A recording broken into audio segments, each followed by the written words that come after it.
কি যে উপায় হবে আমার কবরে সাধী নাই রে বাতি নাই রে কবরে একা একা কেমনে থাকবা কবরে এই দুনিয়ায় না করিলাম বন্দেগি গুনাহ করে কাটাইলাম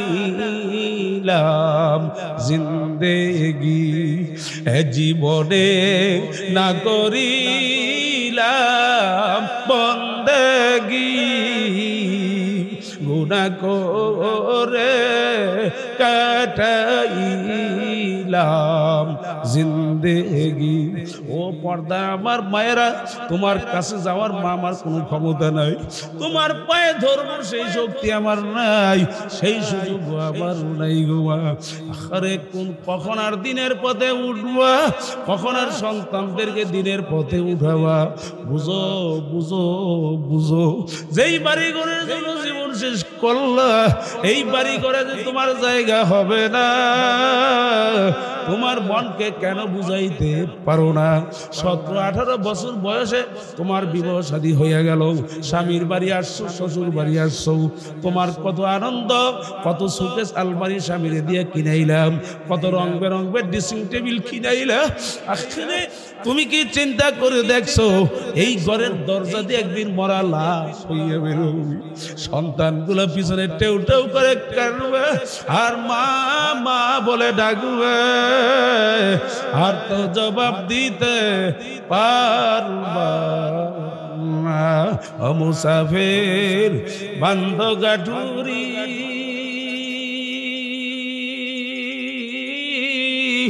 বহু দূরে ঠিকানা, আজ ভি জানা কাল ভি জানা, কবর আখের ঠিকানা। ফাসাউফ তারা ইদিন কাশাফাল গুবার আফারাসুন তাহতা রিজলিকা আম হিমার। এ বাজান কোন দুনিয়ার পিছনে পড়ছো? এ কবরের যাত্রীরা কোন কবর তোমার আমার জন্য অপেক্ষা করলো রে বাজান? আরে আল্লাহ আল্লাহ, মৌতের এত কষ্ট হবে বাজান যা চিন্তাও করতে পারো নাই। আরে বাজান, দুনিয়ার মধ্যে ডাকাতের দলেরও কিন্তু সর্দার থাকে। আজকে তোমার আমার কত পাওয়ার, কত ক্ষমতা, টাকার গরম, ক্ষমতার গরম, বংশের গরম দেখাও, রক্তের গরম দেখাও, খুব ভালো করে বুঝো বাজান কোন দুনিয়ার পিছনে পইরা কোন আখিরাতকে ভুলছো, কোন আখিরাতের পুঁজি কামাই করা দরকার। একটু মনকে ভালো করে বুঝাও। ডাকাতের দলের যেমন বাজান সর্দার থাকে, আল্লাহ আল্লাহ, সর্দারের কত পাওয়ার, দলীয় লোক অন্যায় করলে ওকে পর্যন্ত মাইরা ফেলায় বাজান, কত পাওয়ার। কতক্ষণ রে বাজান? যতক্ষণ নাকি পুলিশের হাতে অ্যারেস্ট না হবে। কি জোরে বলেন, কথা ঠিক না ঠিক? যখন নাকি দারোগা পুলিশের হাতে অ্যারেস্ট হয়ে যাবে, পুলিশ যখন ওকে ধইরা গাড়ি নিয়ে যখন বুট জুতা দিয়ে লাথি শুরু করবে, আরে ওর পায়খানা বের কইরা ফেলাবে, সব সার গিরি মাটির সাথে মিলাইয়া ফেলাবে। তোমার আমার এই দুনিয়ার ক্ষমতা, টাকার গরম, ক্ষমতার গরম ততক্ষণ যতক্ষণ এই চক্ষু খোলা থাকবে বাজান। চক্ষু যখন চিরতরে বন্ধ হবে, যখন মসজিদের মাইকে ঘোষণা হইতে থাকবে, বাড়িওয়ালা নাই রে বাড়ি, নাই রে দুনিয়াতে। আরে কেউ দৌড়াইবে বাজার থেকে কাপড়ের কাপড় কেনার জন্য, কেউ দৌড়াবে মসজিদ থেকে খাট আনার জন্য, কেউ দৌড়াবে কোদাল খন্তা নিয়ে কবর খনন করার জন্য। আল্লাহ, ইমাম সাহেব দাঁড় হবে জানাজার নামাজ পড়াবার জন্য। ইমাম সাহেব চতুর্থ তাকবীর দিয়ে বলবে, যাও আব্দুল করিম, আর কোনদিন দেখা হবে কবরের যাত্রীরা কি নিয়ে কবরে রওনা করছো? আল্লাহর নবীর ইতিহাস পড়লে দেখবেন নবী আলাইহিস সালাতু ওয়াস সালাম জাহান্নামের ভয়, আমার মাওলার ভয় কাঁদতেই থাকতেন, এমন ভাবে কাঁদতেন নামাজে দাঁড়ায়া পর্যন্ত কাঁদতেন। হাদিসের ভিতরে আসছে হাত্তা তল্লুন, মনে হয় যেন হালকা বৃষ্টি হইতে আছে। সাহাবাই কেরাম কাঁদতে কাঁদতে কবরে গেলেন।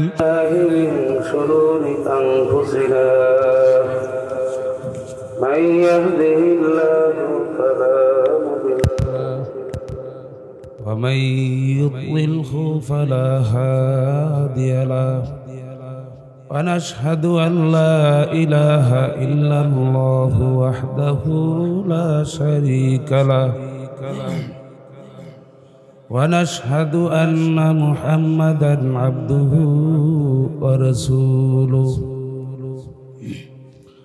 أما بعد فأعوذ بالله من الشيطان الرجيم بسم الله الرحمن الرحيم يا أيها الذين آمنوا صلوا عليه وسلموا تسليما محبت आवाज करे আমার সাথে দুরূদ শরীফ পড়েন। আল্লাহুম্মা সাল্লি আলা সাইয়্যিদিনা ওয়া নাবিয়িনা وشفيعنا وحبيبنا ومولانا محمد صلى الله عليه وعلى آله وأصحابه وبارك وسلم اللهم صل على سيدنا ونبينا وشفيعنا وحبيبنا ومولانا محمد صلى الله عليه وعلى آله وأصحابه وبارك وسلم اللهم صل على سيدنا ونبينا وشفيعنا وحبيبنا ومولانا محمد صلى الله عليه وعلى آله وأصحابه وبارك وسلم أعوذ بالله من الشيطان الرجيم بسم الله الرحمن الرحيم يا أيها الذين آمنوا اتقوا الله وكونوا مع الصادقين صدق الله العلي العظيم অন্তরামপুর কেরাতুল কোরআন মাদ্রাসা উদ্যোগে আয়োজিত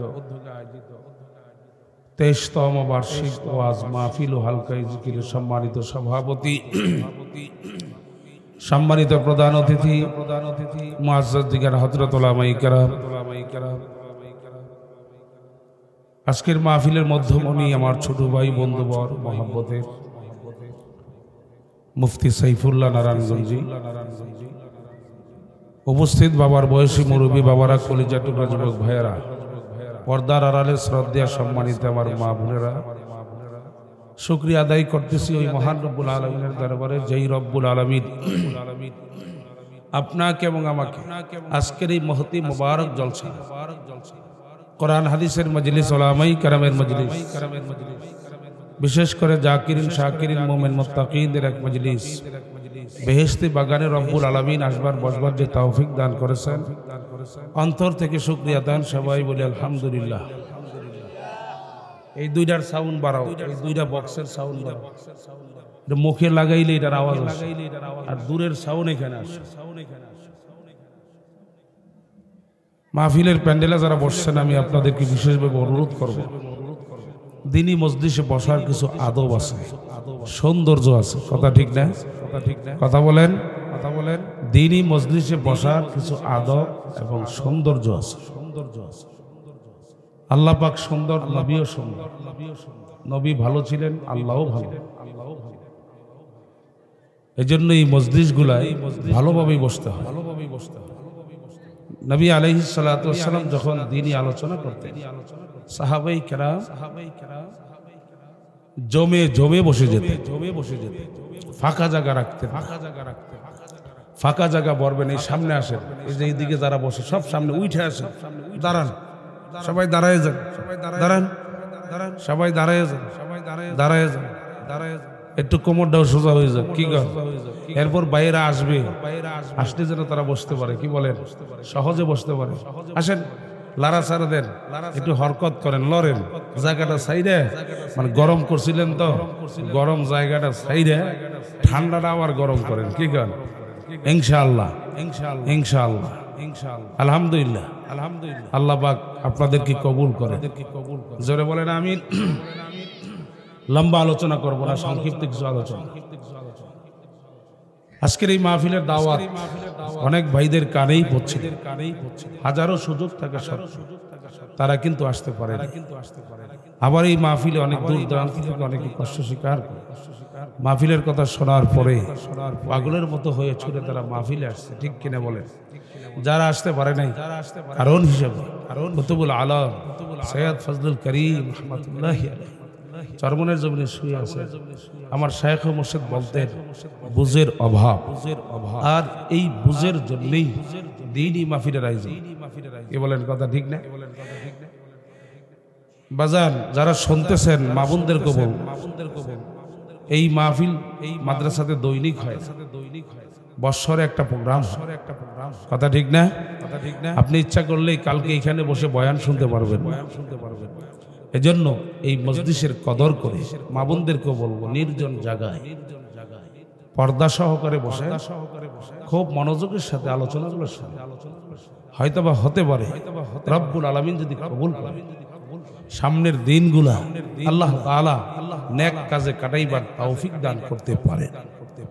যারা বলেন, কথা ঠিক নেবে, ঠিক খোঁজ করলে দেখবেন কেউ বা চায়ের দোকানে রাস্তাঘাটে গল্প গুজবে, কেউ তো নাউজুবিল্লাহ ঘরের ভিতরে টেলিভিশন সাইডে নাচ গান দেখাই ব্যস্ত। ইচ্ছা করলে আসতে পারতো, কিন্তু বদনসিব কবলপুর আসে নাই।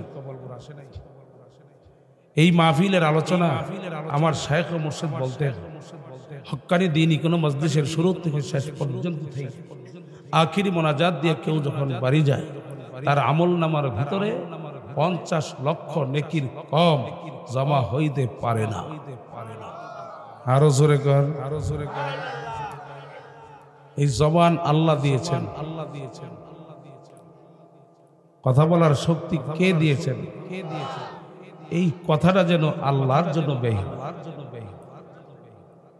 হুসাইন কারি ইব্রাহিম রহমাতুল্লাহি আলাইহি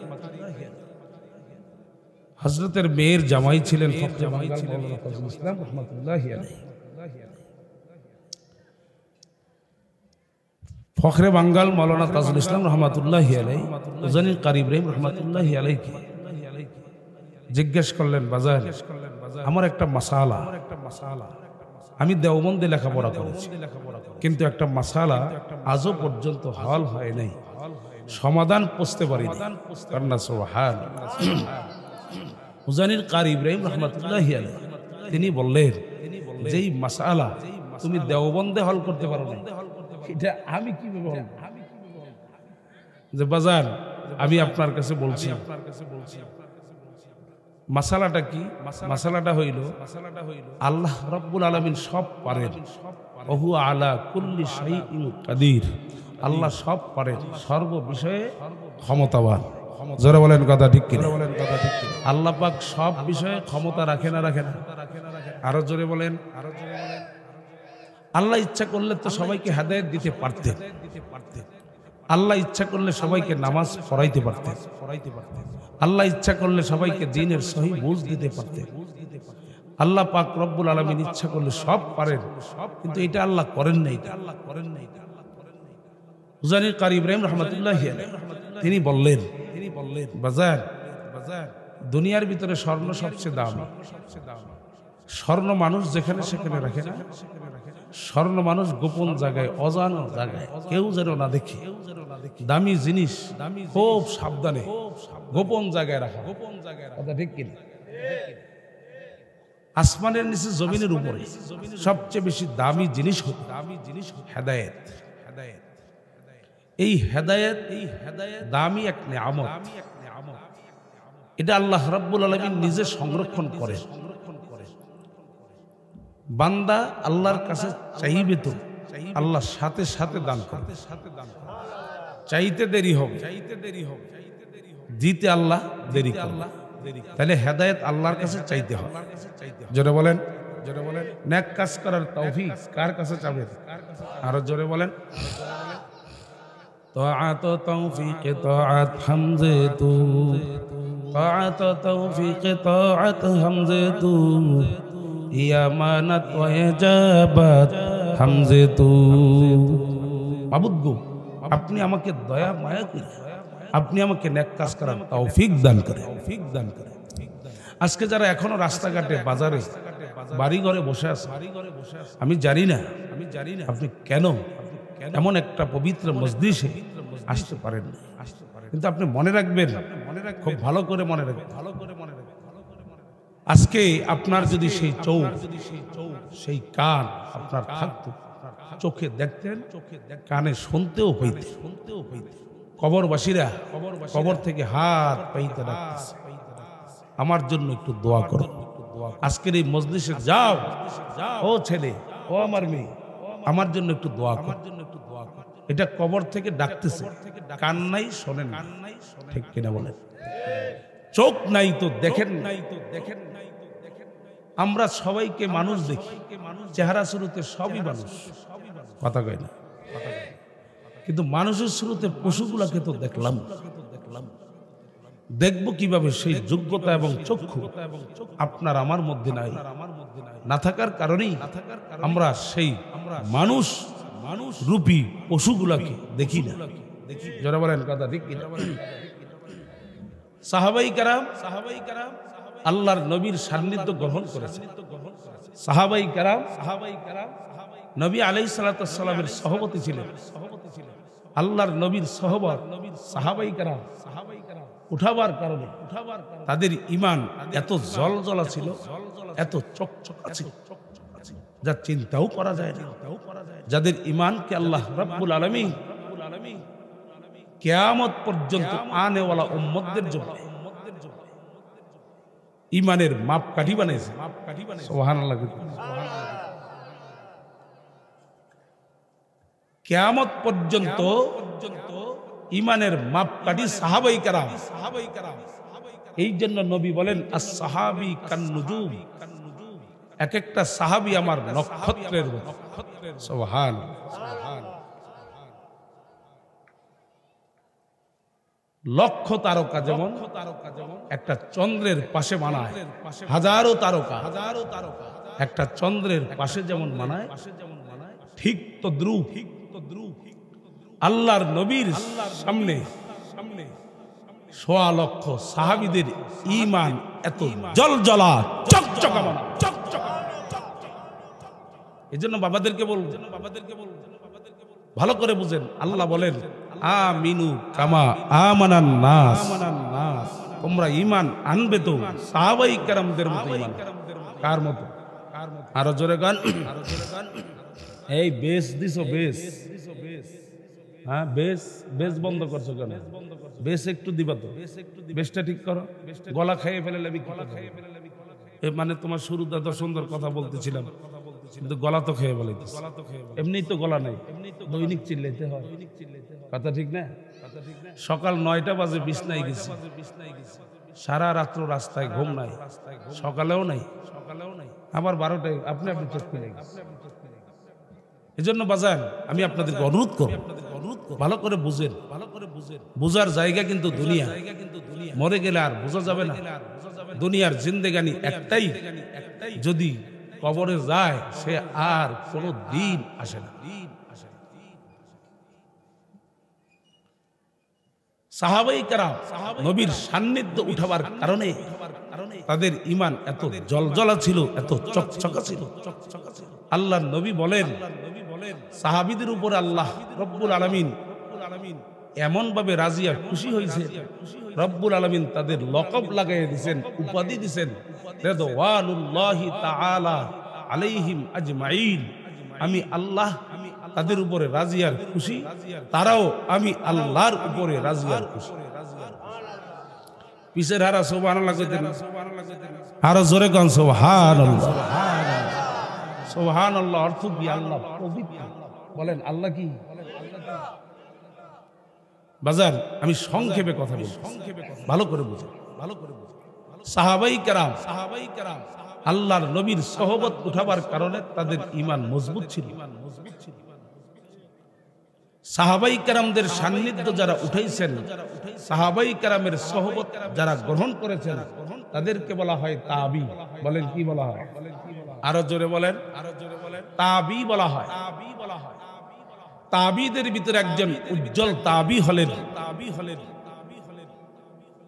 হযরতে হাসানুল বসরি রাহমাতুল্লাহ আলাইহি। হযরতে ওমরের জামানায় জন্মগ্রহণ করেন।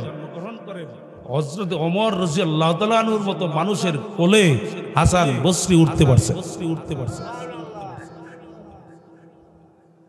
হাসান বসরি এমন একজন বুজুর্গ ছিলেন, তিনি কাউকে তো কাগজে কলমে লেখা জান্নাতের সার্টিফিকেট দিয়েছেন। হাসান বসরি রাহমাতুল্লাহি আলাইহি যখন একদিনের বাচ্চা ওমর রাদিয়াল্লাহু তাআলা আনহুর কোলে উঠিয়ে দেওয়া হয়, দুনিয়ার পহেলা খাবার হিসেবে হযরতে ওমর রাদিয়াল্লাহু তাআলা আনহু পবিত্রতার জিহ্বার লালা হাসান বসরির জিহ্বায় লাগায় পহেলা খাবার হিসেবে খাবার খাওয়ায়, যেটাকে তানিক বলা হয়। হযরতে হাসানুল বসরি রাহমাতুল্লাহি আলাইহি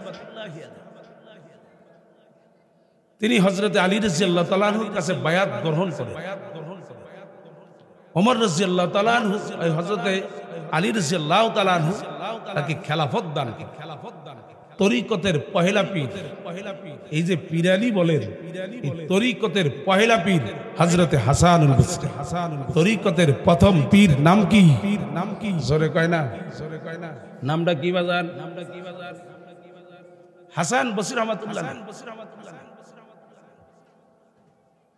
তিনি এক অগ্নিপূজককে দাওয়াত দিলেন, কালেমা পড়ো, মুসলমান হও। কি হবে কালেমা পড়লে? হিন্দু বলতেছে। অগ্নিপূজক বলতেছে কালেমা পড়লে হবে কি? বলে আল্লাহ দুইটা তোমাকে পুরস্কার দান।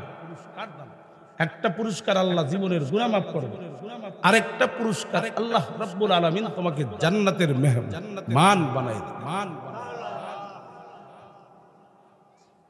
গ্রহণ করে নাই। মৌতের গড়গড়া শুরু হয়ে যায়। মৃত্যুর পূর্বে অসুস্থ বাইরা যায়। হাসান বসরি রাহমাতুল্লাহ আলাইহি খবর পাইয়া পাশেই তো বাড়ি, চলে গেলেন তার পাশে, যাইয়া বলতেছে কালেমাটা কি এখন পড়া যায়? বলে পড়লে কি হবে? বলছি তো, পড়লে আল্লাহ দুইটা পুরস্কার দান করবেন। একটা পুরস্কার হইল আল্লাহ রাব্বুল আলামিন তোমার জীবনের গুনাহ মাফ করবে, আরেকটা পুরস্কার হিসাবে আল্লাহ রাব্বুল আলামিন তোমাকে জান্নাতের মেহমান বানায় দেবে। বলে এটা মুখে বললে হবে না, কাগজে কলমে লিখতে পারবে। কাগজ কলম আইনা দিলেন হাসান বসরি রাহমাতুল্লাহি আলাইহি, তার নিজের হাতে লিখলেন পাওয়ার। আল্লাহর ওলিদের ভয় আছে? কথা কয় না। আল্লাহর ওলিদের কোনো ভয় আছে নাকি? লা তাহিনু ওয়ালা তাহজানু ওয়া আনতুমুল আলাউনা ইন কুনতুম মুমিনিন। বাজান মুমিনের কোনো ভয় নাই, মুমিনের কোনো চিন্তা নাই। এটা কিন্তু আমার মালিক আল্লাহ রাব্বুল আলামিন বলছেন। আরো জোরে বলেন, কে বলছে? আল্লাহ বলছেন। বাজান যদি মুমিন হইতে পারো, মুমিনের কোনো ভয় নাই, মুমিনের কোনো চিন্তাও নাই। সবাই জোরে বলেন সুবহানাল্লাহ। কাগজে কলমে লেখা দিলেন দুইটা কথা। কাগজটা হাতে নিয়ে অগ্নিপূজক বলতেছে কালেমা পড়ব, মুসলমান হব, তবে তোমার কাছে দাবি আছে। আমি যখন মারা যাব, কবরে রওনা করব, তুমি গোসল করাতে হবে। তুমি নিজে হাতে গোসল করো, কাফনের কাপড়টা তুমি পরাবো। ধরো কাগজ, এই ধরো তোমার কাগজ, কাফনের কাপড়ের ভিতরে ঢুকিয়ে দেবে। যদি আল্লাহ ধরে বসে, আমি এই কাগজ দেখাইয়া বলবো তোমার হাসান বলছে আমি জান্নাতি, তুমি জাহান্নামে দিতে পারবো না। সুবহানাল্লাহ। বাজান কালেমা পড়লেন, মুসলমান হইলেন। আল্লাহ পাকের লীলা খেলা বোঝা বড় কঠিন। কালেমা একদিক থেকে পড়লেন, আরেক দিক থেকে মৌতের কোলে ঢলে পড়লেন। হাসান বসরি রহমাতুল্লাহি আলাইহি দাফন করলেন, গোসল করালেন, কাফনের কাপড় পরালেন, জানাজা তিনি পড়ালেন, কবরে দাফন করে রাখলেন। আল্লাহর ওলিদের আরো কাজ আছে, কথা কয় না, কথা কয় না। আল্লাহর ওলিরা শুধু আপনাদেরকে বয়ান করে না, আল্লাহ ওয়ালারা নসিহত করে না শুধু, এরা গভীর রাত যখন সবাই ঘুমায় তখন তারা এই জায়নামাজ বিছিয়ে দেয়, কথা কয় না। হাসান বসরি রহমাতুল্লাহ জায়নামাজ বিছিয়ে দেয়, জায়নামাজ বিছিয়ে দিয়ে নামাজ পড়ে আর উপায় একটা আর বলে, ও আমার মালিক, ও আমার মালিক, তুমি সামাউনকে জান্নাত দিবা না জাহান্নামে দিবা, এটা তো তোমার ব্যাপার। আমি যে তাকে জান্নাতের সার্টিফিকেট দিলাম এটা তো ঠিক হয় নাই। এখন যদি আপনি আমাকে দয়া মায়া করে মাফ না করেন, আমি ওই জাহান্নামের আগুন সহ্য করতে পারবো না। সবাই জোরে বলেন সুবহানাল্লাহ। এ বাজান কবরের যাত্রীরা, পর্দা আমার মা বোনদেরকে বলবো বাজান, খুব ভালো করে বুঝেন, মনকে ভালো করে একটু বুঝলেন। হাসান বসরি রহমাতুল্লাহ আলাইহি এমন ভাবে কান্নার আওয়াজ, কানতে কানতে দুই চোখ দিয়া গাল বসে বসে কান্দে, কানতে কানতে সারা রাত্র পার হইয়া যায়। আল্লাহু আকবারের ভিতরে বাজান ঢইলা পড়ছে জায়নামাজের মুসল্লার ভিতরে। আল্লাহ রাব্বুল আলামিন তার চোখের ভিতরে নেয়ামতের ঘুম দান করলেন। ওই ঘুমের ঘরে স্বপ্নের ভিতরে দেখেন হাসান বসরি রহমাতুল্লাহ আলাইহি তাকে দেখে, আল্লাহু আকবার, ওই যে দিনের বেলা তাকে কবরে দাফন করে আসছে, তার কবরটা বেহেশতের বাগান হইয়া গেছে। স্বপ্ন যোগে জিজ্ঞাসা করে, ও সামাউন, আল্লাহ রাব্বুল আলামিন তোমার সঙ্গে কেমন আচরণ করলেন? বলে, ওরে হাসান, তুমি যে আমার কত বড় উপকার করছো রে হাসান, আমি তোমার উপকারের বদলা দিতে পারবো না। এ দুনিয়াদার পাগল আমার বাবারা, পর্দা আমার মা বোনদেরকে বলবো, খুব ভালো করে বুঝো, খুব ভালো করে মনকে বুঝাও, কেমন একটা বজদিস এখানে জইমা গেছে বাজার। আর এই বজদিস থুইয়া তুমি কোথায় ঘুরো, কোন দুনিয়ার পিছনে ঘুরো? মনকে ভালো করে বুঝাইয়া তারপরে ঠিকঠাক হইয়া বাজান আমার মাওলার কবরে কিন্তু যাওয়া লাগবে। এ জোরে বলেন কথা ঠিক না বেঠিক? হাসান বসরি রহমাতুল্লাহ আলাইহি বাজান তারে ডাক দিয়া বলে, ও হাসান, তুমি কত বড় উপকার করছো, আমার কবরে কোনো ফেরেশতাও আসলো না কেন?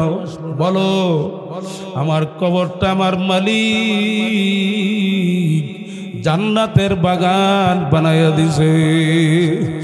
আল্লাহ আল্লাহ, ধরো তোমার কাগজ, এই কাগজ আর আমার লাগবে না। হাসান বসরি রহমাতুল্লাহ আলাইহিকে কবর থেকে সামাউন কাগজটা ফিক্কা মাইরা দিলেন, ধরো। হাসান বসরি রহমাতুল্লাহ আলাইহি ঘুমের ঘরে কাগজ থাবা দিয়ে দইরা ফেলাইছে। বাজান চোখ থেকে ঘুম যখন চইলা গেল, তাকাইয়া দেখেন ওই যে ঘুমের ঘরে কাগজ দিল, ওই কাগজটা দিব্যি তাজা হাতের ভিতরে পইরা রইছে। সবতে সালে তোরা সালে কুনাদ, সবতে তো লে তোরা তো লে কুনা দেখ জমানা, সবতে বাউলিয়া বেহতারন সদ সালে তো আত বেরিয়া গেলে খুশবু এদর হাম্মা মেরুজে রশিদ দস্ত মাহবুব বেপদাস্তাম একটা মাটির চাকার থেকে গোলাপ ফুলের ঘ্রাণ আসতেছে। মাটির চাকায় জিজ্ঞেস করা হইল তুমি কি মাটির চাকা না কোনো গোলাপ ফুল? মাটির চাকা উত্তর দিল আমি কোনো গোলাপ ফুল বা মেশকাম্বর কিছু না। তাহলে তোমার থেকে এত সুন্দর ঘ্রাণ কেন পাওয়া যায়? বলে আমি যেই জায়গার ভিতরে ছিলাম ওই জায়গার ভিতরে একটা গোলাপ ফুল গাছ ছিল। ওই গোলাপ ফুল গাছের একটা ঢাল যাই আমার মাটির চাকার ভিতরে ঢুকছে। আমার মাটির চাকার ভিতরে একটা গোলাপ ফুল ছিটটা গেল। ওই গোলাপ ফুলের ঘ্রাণ আমার ভিতরে ঢুকতে ঢুকতে আমি এখন আর কোনো সাধারণ মাটির চাকা নাই, আমি একটা মাটির চাকা গোলাপে পরিণত হইয়া গেছি। সবাই বলেন সুবহানাল্লাহ। এ আল্লাহর বান্দারা, পর্দা আমার মা বোনদেরকে বলবো, একটা মাটির চাকা যদি সাধারণ গোলাপ ফুলের সঙ্গে সম্পর্ক রাখার কারণে একটা মাটির চাকার থেকে গোলাপ ফুলের ঘ্রাণ ছিটতে পারে বাজান, তাহলে আপনি এবং আমি কেন আল্লাহওয়ালাদের সোহবতে আসলে বসলে কেন আল্লাহওয়ালা হইতে পারবো না? এ জোরে বলেন পারবো না, পারবো না।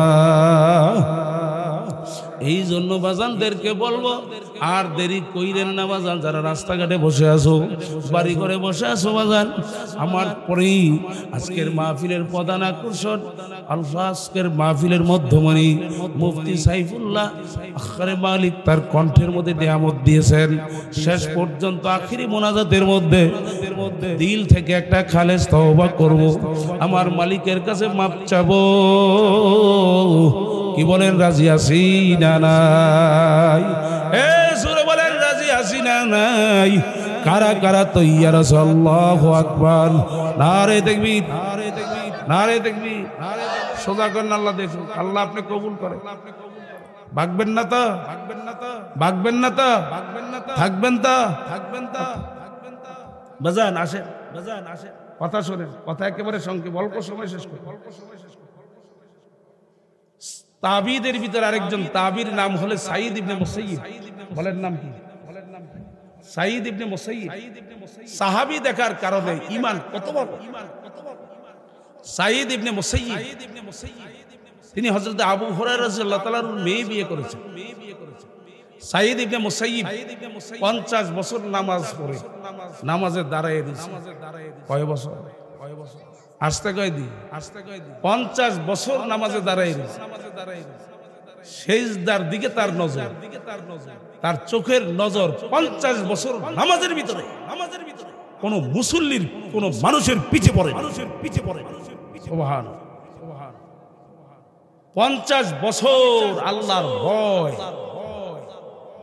এর ভিতরে এই পরিমাণ সাহাবী দেখার কারণ, আল্লাহর ভয় এই পরিমাণ, আল্লাহর ভয়ে সেজদার দিকে তাকিয়ে রয়েছে 50 বছর। আল্লাহ দেখার আশা, সেজদার দিকে নজর, কারো পিঠে নজর পড়ে। সাঈদ ইবনে মুসাইয়িব 40 বছর নামাজ পড়েছে, তাকবীরুল্লাহ ছুটে, 40 বছরের ভিতরে তাকবীরুল্লাহ ছুটে। সুবহানাল্লাহর আওয়াজ। ও আপনারা দি নৌকা দাঁড় দিলে যায়, আরে দাঁড়ায়, হ্যাঁ হেইয়া নি আপনি, হেইয়া নি আপনি কোন জায়গায় সুবহানাল্লাহ আউযুবিল্লাহ নাউযুবিল্লাহ কোয়া লাগবে, কইবেন না? গোরস্থানে না তো কথা কয়, এটা গোরস্থান, গোরস্থানে কথা কইলে কথা ঠিক না ঠিক? আওয়াজটা দিয়ে আসুন। বলতেছিলাম সাঈদ ইবনে মুসাইয়িব 40 বছর মানুষের ভিড়ে আযান শুনে, আল্লাহর ঘরের ভিতরে বৈশাখ 40 বছর আযান শুনে। তাহলে বোঝা গেল 40 বছর পর্যন্ত তিনি আজানের আগে মসজিদে ঢুকছেন। জিজ্ঞেস করতো অনেকে, হুজুর আপনি আজানের আগে মসজিদে আসেন? বলে হাসরের ময়দানে, ময়দানে মাহশরে রব্বুল আলামিন যদি বলে সাঈদ ইবনে মুসাইয়িব তোমাকে হাইয়া আলা সালাহ বলে নামাজে ডাইকা আনা লাগলো কেন? এই মামলার আসামি হইয়া আমি আল্লাহর আদালতের দ্বার হইতে চাই। সবচেয়ে বড় আশ্চর্য কথা হইল সাহাবী দেখার কারণে তার কানটা কত ভালো,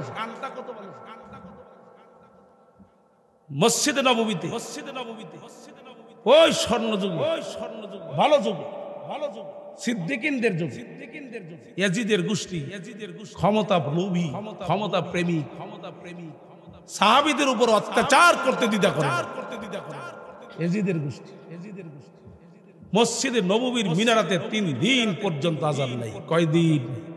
আরো জোরে কর। নতুন কিছু ইসলামের দুশমন, নতুন কিছু না পুরেন না, জোরে কয় না। ওই সিদ্দিকিনদের জামানায় মসজিদের নববীতে নবীর মসজিদের মিনারাতে 3 দিন আযান হয়। কেউ ছিল না। সাঈদ ইবনে মুসাইয়্যিব বলেন আমি ছিলাম। কেউ ছিল না, আমি ছিলাম। যখন আমাকে ধরতে আসতো পাগলের অভিনয় করতাম, তারা চলে যেত। আমি কেন ছিলাম? নবীর মসজিদে যদি কেউ সিজদা না দেয় আল্লাহর আদালতে জবাবটা দেব কি? গাছ ছাত্ররা কাটে, উনি শুধু গাছগুলা ধইরা ধইরা ফোফায়া কান্দে আর ডাক দিয়া বলে ও আমার মালিক, ও আমার মালিক, ও আমার মালিক, আমি কেন গাছ কাটতে পারি না? আল্লাহু আকবার। ছাত্র যায় বলে হুজুর আপনি যাকে গাছ কাটার জন্য দিছেন এ শাক তো গাছ কাটতে পারে না। বলে সে তো শুধু 2 চোখ দিয়ে গাল বাসায় কান্দে আর গাছের দিকে তাকাইয়া থাকে। আল্লাহর কুতুব হুসাইন কারি ইব্রাহিম রাহমাতুল্লাহি আলাইহি ডাক দিয়ে বলে শাক রে কেন কান্দরি বাজান? বলে বাজান আমি যেই গাছের দিকে তাকাই ওই গাছটাই দেখি শুধু তোমার মাওলার জিকির করে। যেই গাছ মাওলার জিকির করবে ওই গাছ আমি কাটতে পারবো না। হে বাজান তারও চক্ষু তোমার আমারও চক্ষু বাজান। আল্লাহ ওয়ালারা বাজান আমার মাওলার প্রেমে পড়তে পড়তে পড়তে পড়তে আমার মাওলার জিকির করতে করতে তাদের সিনার মধ্যে মাওলার এশকে মারেফতের আগুন ধরাইতে ধরাইতে তখন এক পর্যায়ে তাদের চক্ষুর অবস্থা এমন হয় তখন এই পাগলা কান্দে আর ডাক দিয়া বলে গর্বে দারক তাসা বুঝে দার নজরে হুশিয়ার हर वरक़ दफ्तरीज़ মারেফতে কিরদিগার। আবুদ গো আমি তো গাছের পাতা দেখি না, আমি দেখি মাওলা তোমাকে। ফাইনামা তুআল্লু ফাসাম্মা ওয়াজহুল্লাহ। আল্লাহ তখন ওই পাগলা যেদিকে তাকায় ওদিকে দেখে আমার মাওলা। আমার মাওলার পাগলগুলো আসমান দেখে না, দেখে আমার মাওলা। আখেরাত চন্দ্র দেখে না, দেখে আমার মাওলা। সূর্য দেখে না, দেখে আমার মাওলা। আল্লাহ আল্লাহ। হে বাজান তারাও তো মানুষ, তুমি এবং আমিও তো মানুষ। বাজান কেমন মানুষ হইলাম? বাজান তারা কেমন মানুষ হইল? মনটারে একটু বুঝাও। চক্ষু দুইটা বন্ধ কইরা মাথাটা নিচের দিকে ঝুঁকাইয়া নিরিবিলি একটু মনকে প্রশ্ন করো। হারগুলেরা রঙ্গে বুয়া দিগারাস। আল্লাহ अल्लाह हर रंग में तू है, हर बू में तू है, हर गुल में तू, हर जात तू। जिधर देखता हूँ मैं इधर तू ही तू है, तू ही तू। পাগল ডাক দিয়া বলে মালিক আমি তো ফুলের গারান নেই, ফুলের গারান পাই না, আমি পাই তোমার গারান। আল্লাহ আল্লাহ আল্লাহু আকবার আল্লাহু আকবার। এই বাজার একটু মনকে বুঝাও, কেমন মানুষ হইলাম, ইমানটা কেমন, আমার মালিকের কি পরিমাণ ভয় করলা, ভয় করার মতো করো। আল্লাহ তাকওয়া মেলাকুল হাসানাত, আল্লাহ আল্লাহু আকবার। তাকওয়া খোদাভীতি আমার মাওলার ভয় সমস্ত নেক আমলের মূল। বাজার একটু দুনিয়া আখিরাত নিয়ে একটু মুরাকাবা করো। কোন দুনিয়ার পিছনে জীবন শেষ করলাম, কোন দুনিয়ার পিছনে পাগল হইয়া রাত্র দিন ঘুরলাম। বাজান হাকিকত সে তো দুনিয়া বে খবর হ্যায়, দুনিয়া কি নুমায়েশ পর নজর হ্যায়। আল্লাহ, যেই দুনিয়ার পিছনে তুমি পড়লা, এই দুনিয়ার জীবন দেখতে না দেখতে শেষ হয়ে যায়, আর আখিরাতের জিন্দেগানি শুরু হবে, আর কোনদিন শেষ নাই। এ জোরে বলেন কথা ঠিক না ঠিক? আরে বাজান কেউ থাকতে পারে নাই, আপনি এবং আমিও পারবো না। আল্লাহ আল্লাহ আল্লাহ, কোন সময় জানি বাজান মারা যায়, কখন জানি মালাকুল মাউত আজরাইল আপনার আমার বাড়ির দরজায় হাজির হইয়া যাবে বাজান। আল্লাহ, খোদা না খাস্তা আমার মাসুক আমার মাওলা কি হারাইয়া যদি মৌতের বিছানায় পাচার খাইয়া পড়,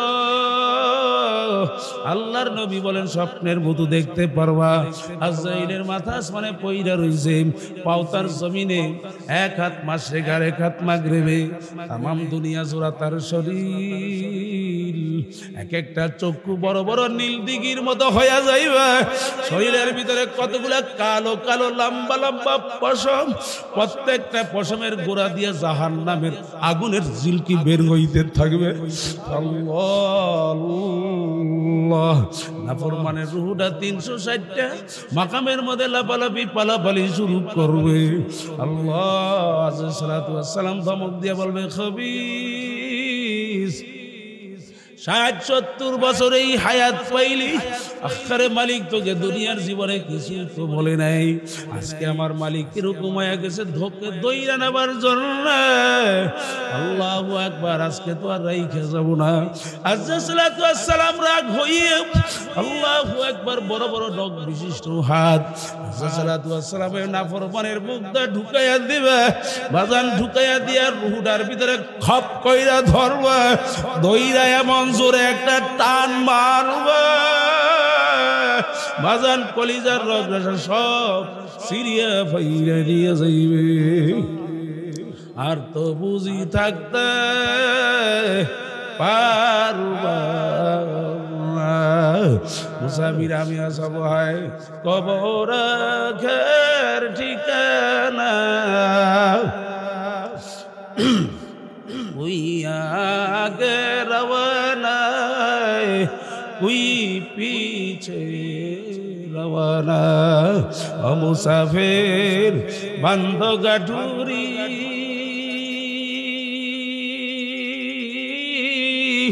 বহু দূরে ঠিকানা, আজ ভি জানা কাল ভি জানা কবর খেল ঠিকানা, ফাসাও ফাতারা ইদিন কাশাবাল গুবার আফারাসুন তাহাতা রিজলিকা আম হিমার।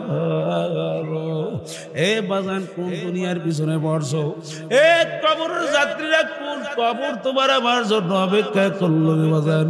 আখরে আল্লাহ আল্লাহ, মৌতের এত কষ্ট হবে বাজান যা চিন্তাও করতে পারো নাই। আরে বাজান দুনিয়ার মধ্যে ডাকাতের দলেরও কিন্তু সর্দার থাকে। আজকে তোমার আমার কত পাওয়ার কত ক্ষমতা, টাকার গরম ক্ষমতার গরম, বংশের গরম দেখাও, রক্তের গরম দেখাও, খুব ভালো করে বুঝো বাজান কোন দুনিয়ার পিছনে পইরা কোন আখিরাতকে ভুলছো, কোন আখিরাতের পুঁজি কামাই করা দরকার, একটু মনকে ভালো করে বুঝাও। ডাকাতের দলের যেমন বাজান সর্দার থাকে, আল্লাহ আল্লাহ সর্দারের কত পাওয়ার, দলীয় লোক অন্যায় করলে ওকে পর্যন্ত মাইরা ফেলায়। যায় বাজান কত পাওয়ার কতক্ষণ রে বাজান যতক্ষণ নাকি পুলিশের হাতে অ্যারেস্ট না হবে কি জোরে বলেন কথা ঠিক না বেঠিক যখন নাকি দারোগা পুলিশের হাতে অ্যারেস্ট হয়ে যাবে পুলিশ যখন ওকে ধইরা গারদে নিয়ে যখন বুট জুতা দিয়ে লাথি শুরু করবে আরে ওর পায়খানা বের কইরা ফেলাবে সব সার গিরি মাটির সাথে মিলাইয়া ফেলাবে তোমার আমার এই দুনিয়ার ক্ষমতা টাকার গরম ক্ষমতার গরম ততক্ষণ যতক্ষণ এই চক্ষু খোলা থাকবে বাজান চক্ষু যখন চিরতরে বন্ধ হবে যখন মসজিদের মাইকে ঘোষণা হইতে থাকবে বাড়িওয়ালা নাই রে বাড়ি নাই রে দুনিয়াতে আরে কেউ দৌড়াইবে বাজার থেকে কাপড়ের কাপড় কেনার জন্য কেউ দৌড়াবে মসজিদ থেকে খাট আনার জন্য কেউ দৌড়াবে কোদাল খন্তা নিয়ে কবর খনন করার জন্য আল্লাহ ইমাম সাহেব দাঁড় হবে জানাজার নামাজ পড়াবার জন্য ইমাম সাহেব চতুর্থ তাকবীর দিয়ে বলবে যাও আব্দুল করিম আর কোনদিন দেখা হবে কবরের যাত্রীরা কি নিয়ে কবরে রওনা করছো আল্লাহর নবীর ইতিহাস পড়লে দেখবেন নবী আলাইহিস সালাতু ওয়াস সালাম জাহান্নামের ভয় আমার মাওলার ভয় কাঁদতেই থাকতেন এমন ভাবে কাঁদতেন নামাজে দাঁড়ায়া পর্যন্ত কাঁদতেন হাদিসের ভিতরে আসছে হাত্তা তল্লুন মনে হয় যেন হালকা বৃষ্টি হইতে আছে সাহাবাই কেরাম কাঁদতে কাঁদতে কবরে গেলেন আল্লাহর নবী আলাইহিস সালাতু ওয়াস সালাম একজন সাহাবীর ব্যাপারে কাঁদবে আল্লাহর নবী আলাইহিস সালাতু ওয়াস সালাম সাদ ইবনে মুআজ যখন দুনিয়া থেকে বিদায় হইয়া কবরে যায় সাদ ইবনে মুআজ রাদিয়াল্লাহু তাআলা আনহু আখিরে তার জানাজার নামাজের ইমামতি আল্লাহর নবী নিজে করলেন নবী আলাইহিস সালাতু ওয়াস সালাম কবরের পরে দাঁড়াইয়া দাঁড়াইয়া দাফনের ব্যবস্থা করলেন যখন দাফন কমপ্লিট হইয়া গেল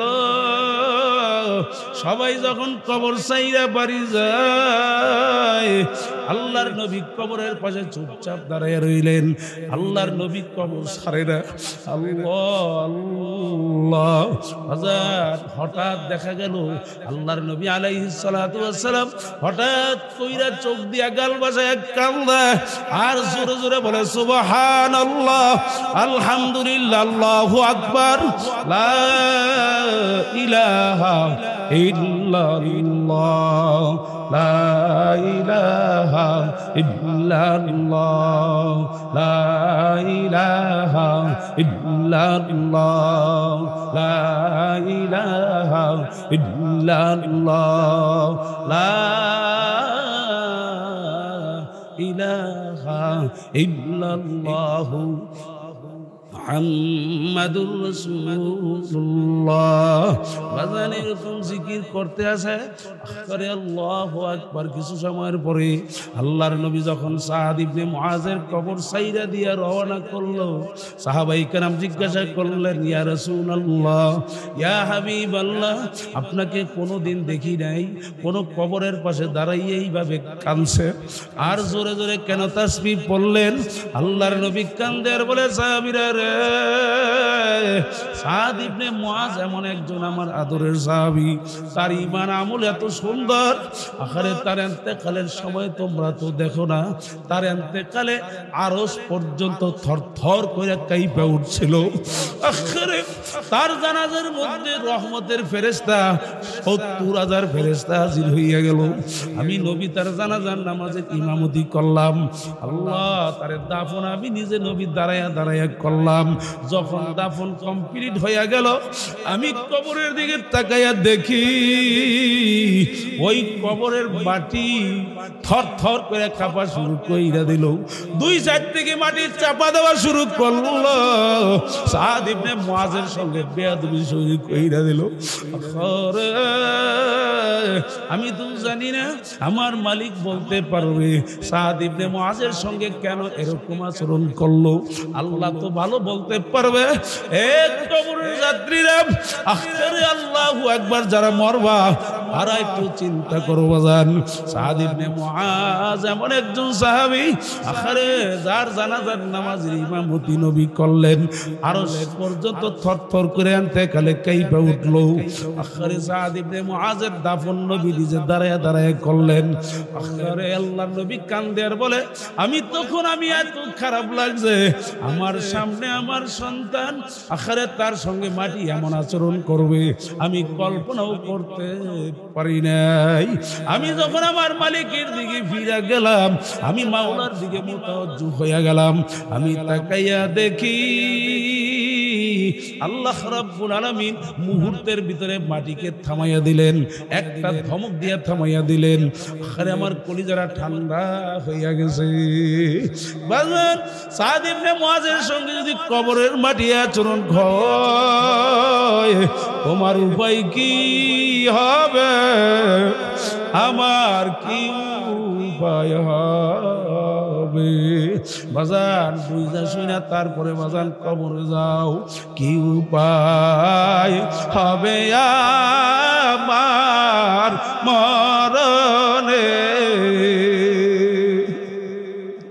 কি যে উপায় হবে আমার কবরে? সাধী নাই রে, বাতি নাই রে কবরে, একা একা কেমনে থাকবা কবরে? এই দুনিয়ায় না করিলাম বন্দেগি, গুনাহ করে কাটাইলাম জিন্দেগি, জীবনে না করিলাম বন্দেগি, গুনাহ করে কাটাইলাম জিন্দেগি। ও পর্দা আমার মায়েরা, তোমার কাছে যাওয়ার মা আমার কোনো ক্ষমতা নাই, তোমার পায়ে ধরবো সেই শক্তি আমার নাই, সেই সুযোগ আমার নাই গো মা। আরে কখন আর দিনের পথে উঠবা, কখন আর সন্তানদেরকে দিনের পথে উঠাবা? বুঝো বুঝো বুঝো, যেই বাড়ি ঘরের জন্য জীবন শেষ করলা, এই বাড়ি ঘরে যে তোমার জায়গা হবে না, তোমার মনকে কেন বুঝাইতে পারো না? 17-18 বছর বয়সে তোমার বিবাহ শাদী হইয়া গেল, স্বামীর বাড়ি আসছো, শ্বশুর বাড়ি আসছো, তোমার কত আনন্দ, কত শোকেস আলমারি স্বামীরে দিয়ে কিনাইলাম, কত রং বেরঙের ড্রেসিং টেবিল কিনাইলাম। আখেরে তুমি কি চিন্তা করে দেখছো এই ঘরের দরজা দিয়ে একদিন মরা লাশ হইয়া বেরোবি? সন্তানগুলো পিছনে টেউ টেউ করে কাঁদবে আর মা মা বলে ডাকবে, আর তো জবাব দিতে পারবা না। এ জোরে কও কথা ঠিক না বেঠিক? আমি সংক্ষেপে শেষ করে দিতেছি বাজান, মনকে ভালো করে বুঝাও। আম্মা জান আয়েশা সিদ্দিকা রাদিয়াল্লাহু তাআলা আনহা জীবন ইতিহাস পড়লে দেখবেন তার কাছে কয়েক লক্ষ দিরহাম একদিনে শুধু হাদিয়া আসছে। রমজান মাস ছিল, যারা দুনিয়ার সম্পদের মায়ায় পড়ছ, এক কবর যাত্রীরা ব্যাংকে লক্ষ টাকা কার জন্য রাইখা যাও? আল্লাহ আল্লাহ বাজান, তুমি আর আমি যখন মরব 2-4 দিন কান্নাকাটি করে ভুইলা যাবে, কেউ তো আর খবর নিবে না। হে জোরে কোন কথা ঠিক না বেঠিক? আম্মা জান আয়েশা সিদ্দিকা রাদিয়াল্লাহু তাআলা আনহা কয়েক লক্ষ দিরহাম যখন হাদিয়া আসছে, রমজান মাস ছিল বাজান, গরিবদের মধ্যে বিলাইতে আছে আনন্দ সহকারে, বিলাইতে বিলাইতে বিলাইতে বিলাইতে ইফতারের সময় নিকটে আইসা যায়। ঘর থেকে খাদেম, ও পর্দা নিশিন আমার মা, ভালো করে মনটারে একটু শেষ কথাটা বুঝাও। ইফতারের জন্য খাদেমা ভিতর থেকে শক্ত রুটি এই আম্মা জান আয়েশার সামনে হাজির করলো। আম্মা জান আয়েশা ডাক দিয়া বলে, খাও। ও খাদেমা, তুমি কি জানো না, তুমি কি স্মরণে নাই তোমার আমি যে রোজা ছিলাম, আমার জন্য কি এর ভিতর থেকে একটু নরম জাতীয় একটু খাবার ইফতারের জন্য রাখতে কি পারো নাই? আম্মা জান আয়েশাকে ডাক দিয়া খাদেমা বলে, রোজা রাখছেন আপনি? আরে আপনার স্মরণ নাই? সবই তো দিলেন, সবই তো গরিবদের মধ্যে বিলাইয়া দিলেন। আম্মা জান আয়েশা কান্দে আর বলে, খাদেমা, ও খাদেমা, আমি দেখতেছিলাম, আমি যত বিলাইতেছিলাম, আমি যত দান করতেছিলাম, আমি তাকাইয়া দেখি আমার মালিক আমার উপরে এত রাজি খুশি হইতেছে। আমার শুধু ওদিকে চিন্তা, আমার মালিকের কিভাবে বেশি রাজি করা যায়। আমি যে রোজা ছিলাম, আমি তো ভুলেই গেছি। এত টাকা রাখবা কোথায়, কাফনের যে পকেট নাই। জি জোরে বলেন কথা ঠিক না বেঠিক? আরো জোরে বলেন কথা ঠিক না বেঠিক? হে বাজার, যা সঙ্গে নিয়ে যাইবা, দুনিয়ার থাকতে যা মালিকের পথে দিয়ে যাইবা, এগুলাই তোমার ব্যাংকে জমা হয়ে যাবে। আরে বাজান, আল্লাহ ওয়ালারা দুনিয়ার দিকে ফিরেও তাকান নাই, শুধু কানতেন আর কানতেন আর বলতেন, আমার মালিকের ডাক দিয়ে বলতেন, মালিক আমি ওই কবরে কেমনে একা থাকবো, সাথী নাই রে, বাতি নাই রে কবরে, একা একা কেমনে থাকবো ওই অন্ধকার কবরে। এ কপাল পোড়ার দলেরা, যারা এখনো পর্যন্ত এই পবিত্র একটা জায়গায় বসতে পারো নাই, আসতে পারো নাই, মনে রাখো, হাতে নয় পায়ে ধরে অনুরোধ করে বইলা থুয়ে গেলাম, মানবেন কিনা তা তো আর জানি না বাজান। বাবা মাকে যে কবে কবরে রাখছো, হে কপাল পোড়া, তোমার কি মনে পড়ে না? আজকে ওলামায়ে কেরামদের কাছে এসে একটু দোয়া চাইতে পারো না? এই মজলিসে এসে একটু কান্নাকাটি করতে পারো না? তুমি তো সুসন্তান না মনে হয়, তুমি তো মনে হয় মালিকের কাছে সন্তান। এ জোরে কোন কথা ঠিক না বেঠিক? তুমিও যাই না রাইখো, তুমিও আমিও কিন্তু কবরের যাত্রী বাজান, তুমি আর আমিও কিন্তু কবরে যাব। তুমি যদি তাদের জন্য, বাবা মার জন্য দোয়া করতে না পারো, তোমার আমার জন্য মরার পরে এমন মজলিসে তোমার আমার সন্তান বসে তোমার আমার জন্য দোয়া করবে না।